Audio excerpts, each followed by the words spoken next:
सभी को प्रणाम। आज निज जीवन से की रिकॉर्डिंग में जो अब तक सीखा गुरु कृपा से, और जो सीखने का प्रयास सतत जारी है, क्योंकि लर्निंग नेवर स्टॉप।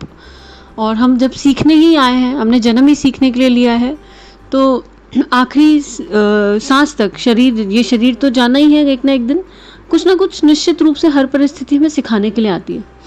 अब दो क्वेश्चंस आए।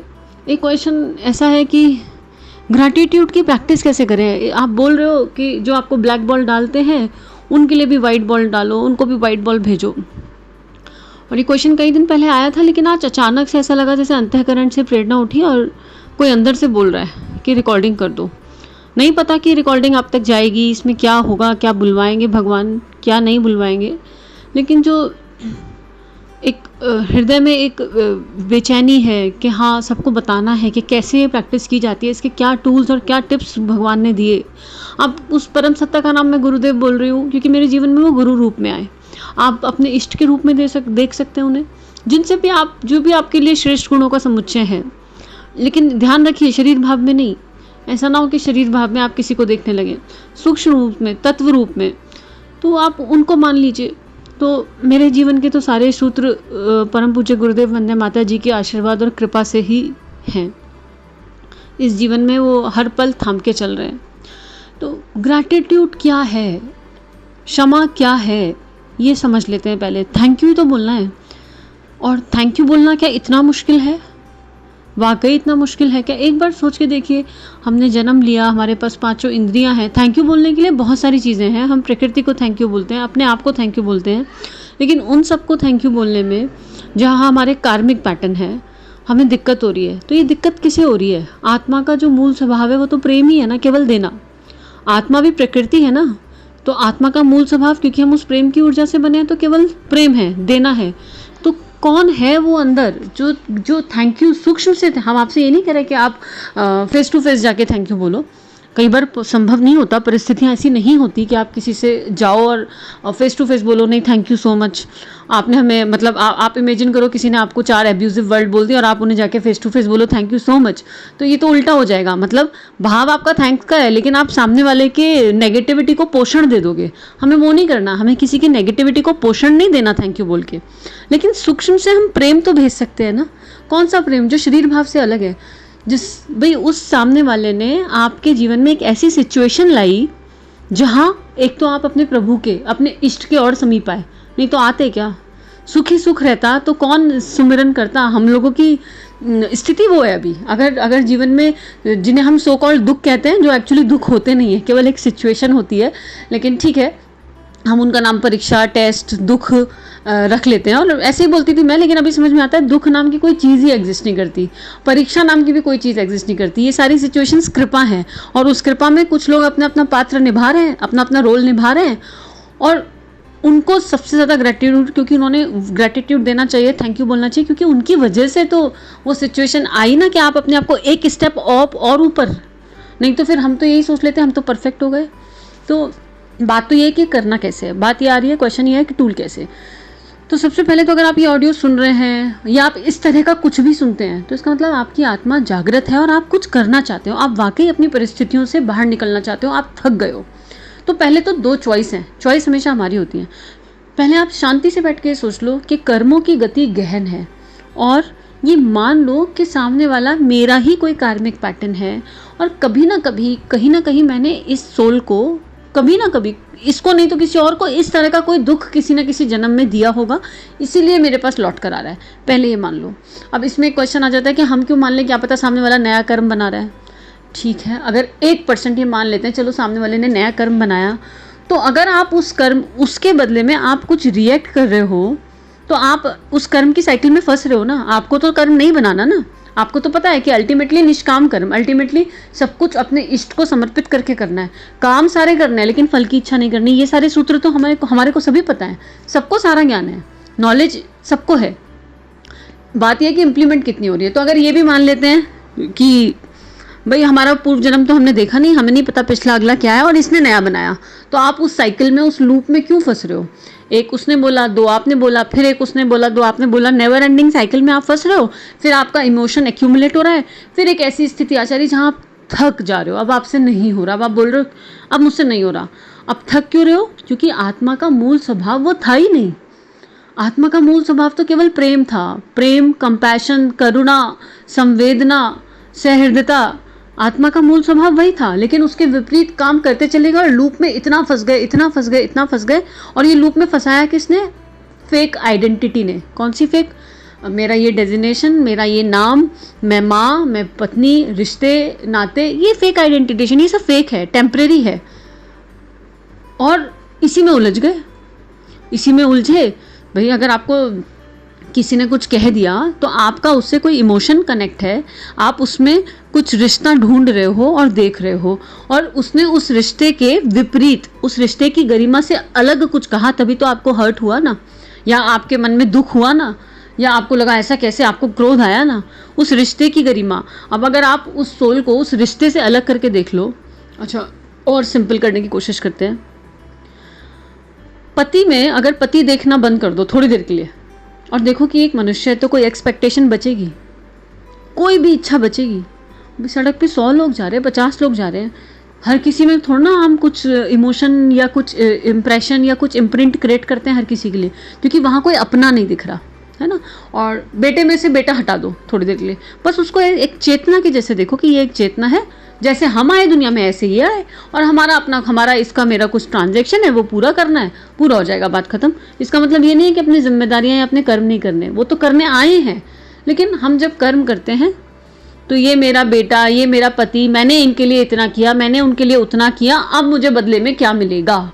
हम कर्म करने से पहले एक्सपेक्टेशंस का पहाड़ अपने अंदर एक इमेजिन विजुलाइज कर लेते हैं, और जब वो पूरी नहीं होती या उस तरह से उस सामने वाले की तरफ से कुछ इधर उधर आता है तो हमसे बियर नहीं होता।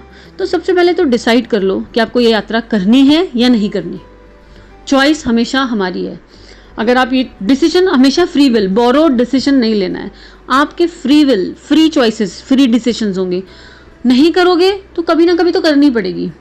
गुरुदेव ने लिखा है उल्टे को उलटकर सीधा करना, और आज प्रकृति बता ही रही है हमें कि भाई ऐसे नहीं मानोगे तो वैसे मानोगे, अपने भीतर तो जाना ही पड़ेगा।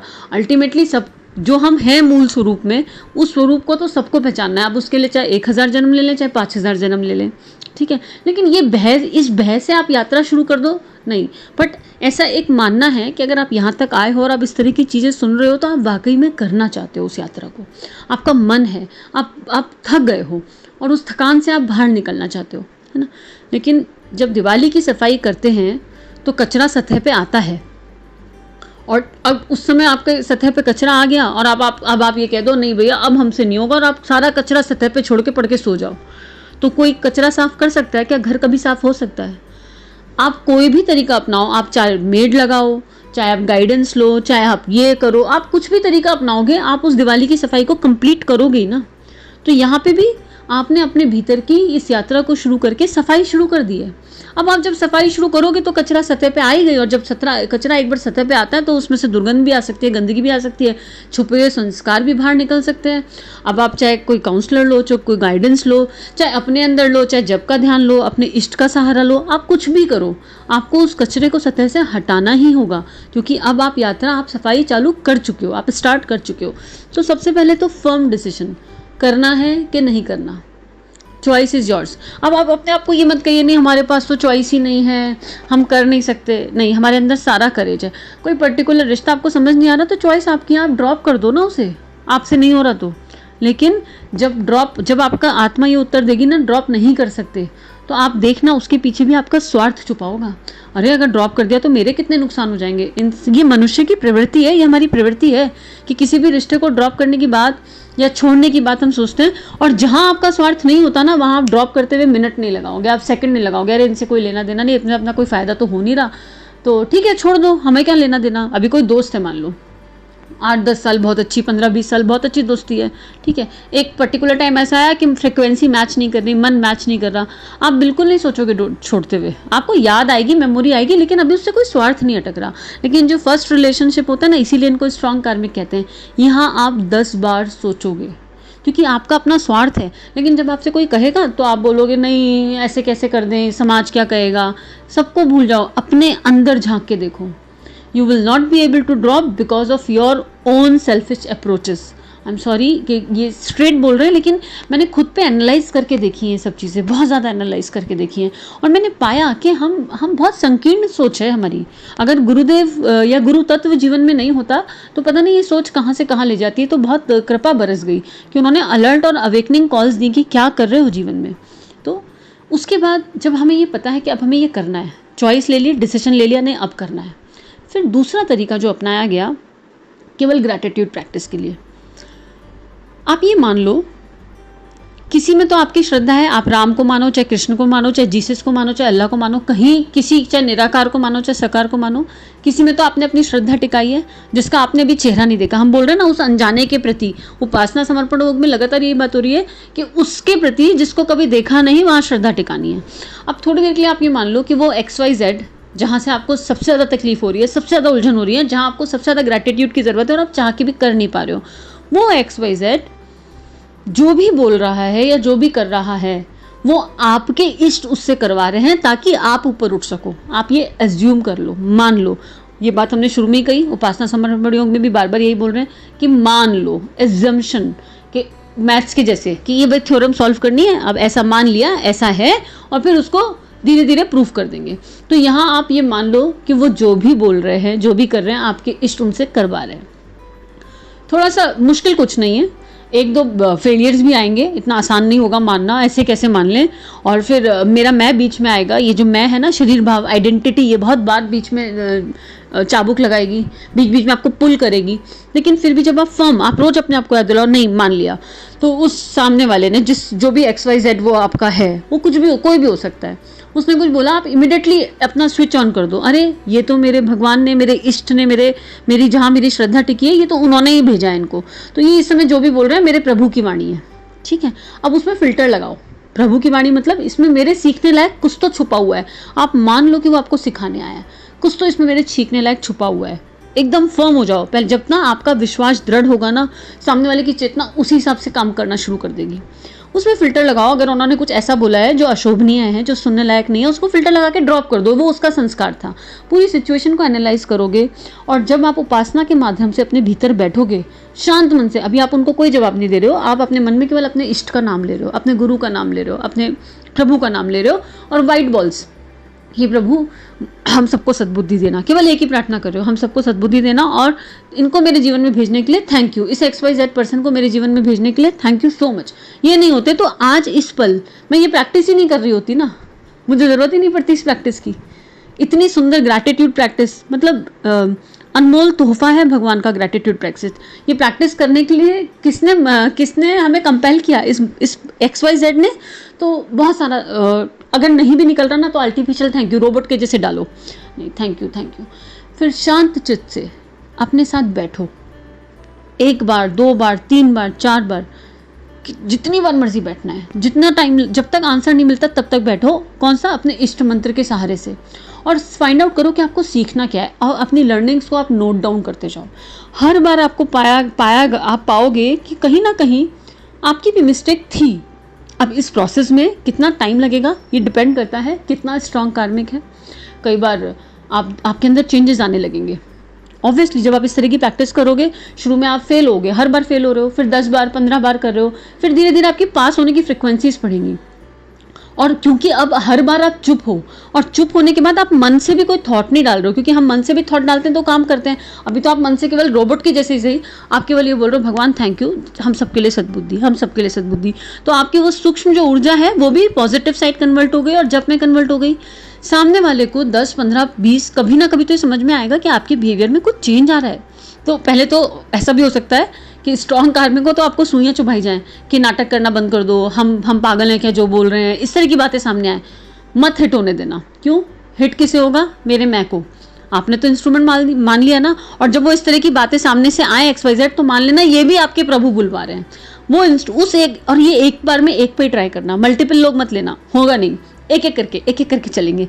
तो पहले हल्का ले लो, स्ट्रॉन्ग ले लो, आपके ऊपर है, आपके डिसीजन मेकिंग के ऊपर है।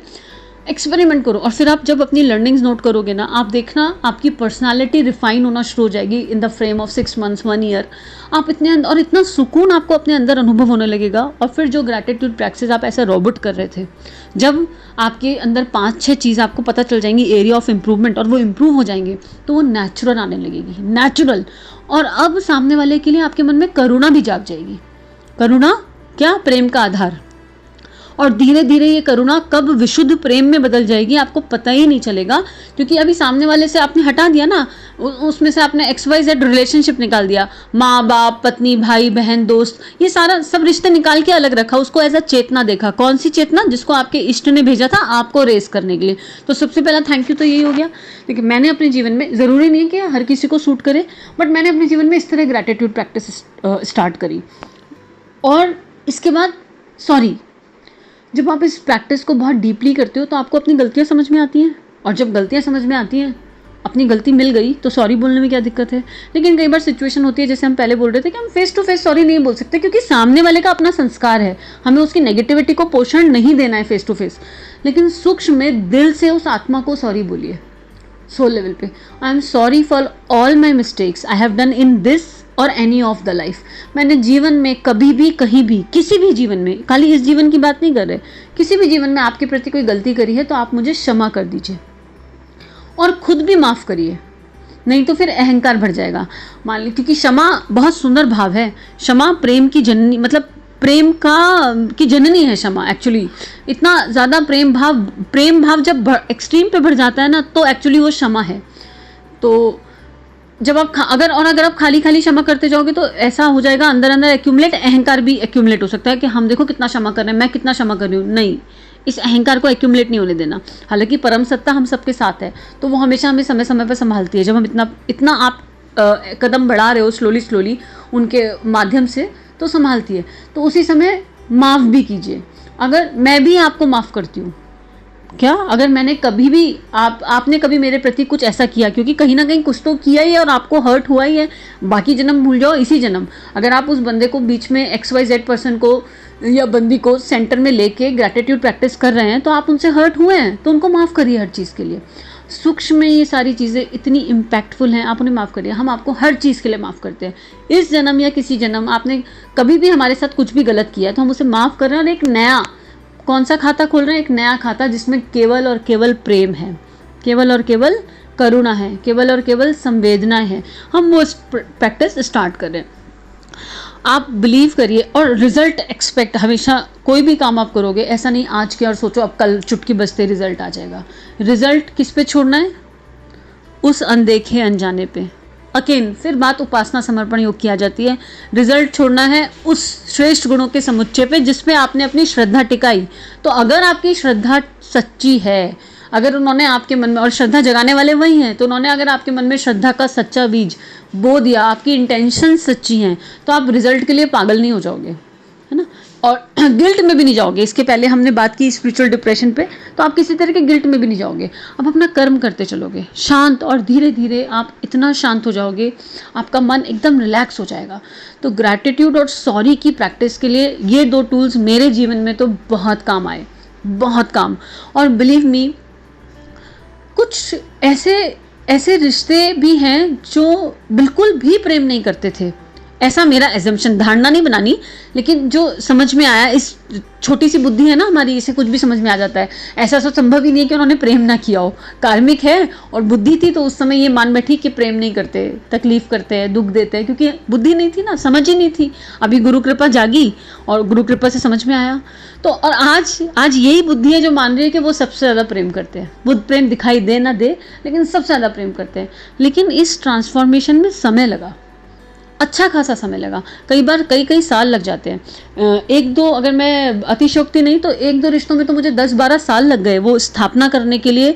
गुरुदेव ने, भगवान ने, और उन लोगों के लिए कितना ग्रैटिट्यूड डालूं उतना कम है, क्योंकि इन 10-12 साल की जर्नी में जो गुरुदेव ने सिखाया और जो सीखा, और जितना अंदर आनंद भर दिया गुरुदेव ने, कि अगर उनका चेहरा भी आता है ना, अगर आज इमेजिनेशन में, बाहर से क्या है वो नहीं पता, लेकिन सूक्ष्म से उनका चेहरा भी आता है ना, तो एक स्माइल, एक प्रसन्नता फेस पे आ जाती है। अंतरात्मा में एक प्रसन्नता आ जाती है कि अगर ये लोग नहीं होते तो कैसे जीवन चलता, कैसे ये सब सीखने मिलता, कैसे अपने इष्ट के प्रति इतनी समीपता का अनुभव होता। तो आत्मिक आनंद होता है और फिर उनके लिए और करुणा और संवेदना और प्रेम निकलता है कि भाई thank you so much for being in my life, और आगे के लिए भी थैंक यू और ग्रैटिट्यूड और सॉरी का भाव निकल के आता है।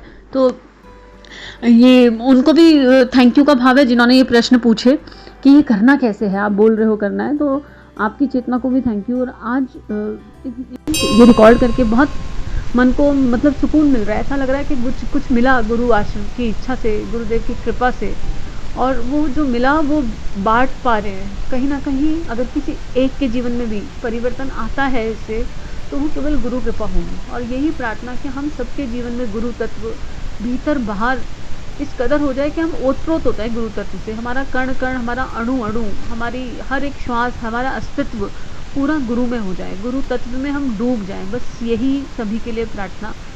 आज के लिए इतना ही, फिर दोबारा मिलते हैं। सभी को प्रणाम, सभी को धन्यवाद। हमारे YouTube चैनल को सब्सक्राइब करें और बेल आइकन को दबाकर ऑल पर क्लिक करें ताकि नोटिफिकेशंस आपको मिलती रहे। मुसीबत कितनी भी आए, नाम मत रुकने का लेना, हृदय में रखना दृढ़ विश्वास, ज्योति पुंज दुनिया को दिया।